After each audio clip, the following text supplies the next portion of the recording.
Lucky Bhaskar movie யாரும் பார்த்துருக்கீங்களா? அதில் இருக்கக்கூடிய கான்டெக்ட் எதை பேஸ் பண்ணி தெரியுமா? இந்தியாவில் 1992 நடந்த ஸ்கேம் தான் அந்த படம் ஃபுல்லாகவே காட்டியிருப்பாங்க. 4000 கோடி 1992 கரப்ஷன் ஆயிருக்கு. இப்போ இந்தியன் மதிப்புப்படி கரெக்டாக 30,000 கோடி ஒருத்தவரால ஒரு ஸ்கேம் நடந்திருக்கு. அவர் தான் ஹர்ஷத் மேத்தா.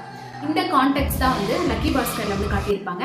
இவர் வந்து ஹர்ஷத் மேத்தா என்ன ஸ்கேம் பண்ணியிருக்காரு அப்படின்னா, ஃபேக்கா பேங்க் ரெசிப்ட்ஸ்லாம் வாங்குறாரு.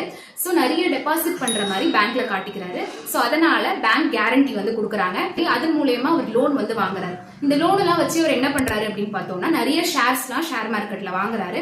அந்த ஷேர்ஸை வாங்கினதுக்கு அப்புறமா ஃபேக்கா ஒரு டிமாண்ட் அவங்களுடைய அசோசியேட் வச்சு டிமாண்ட் பண்றாரு. அண்ட் ஒரு 2 வீக்லயே வந்து நிறைய அமௌண்ட்டுக்கு அந்த ஷேர்ஸ் வாங்கின ஷேர்ஸ் வந்து விற்கிறாரு. இதன் மூலயமா நிறைய ப்ராஃபிட் வந்து சிங்கிள் மேனால வந்து கெயின் பண்ண முடிஞ்சது. இதோட கான்சிக்வன்சஸ் பார்த்தோம் அப்படின்னா, பினான்சியல் கிரைசிஸ் வந்து இந்தியாவில் ஹேப்பன் ஆகுது. அண்ட் அதே மாதிரியே ஸ்டாக் மார்க்கெட்டே கிராஷ் ஆகுது.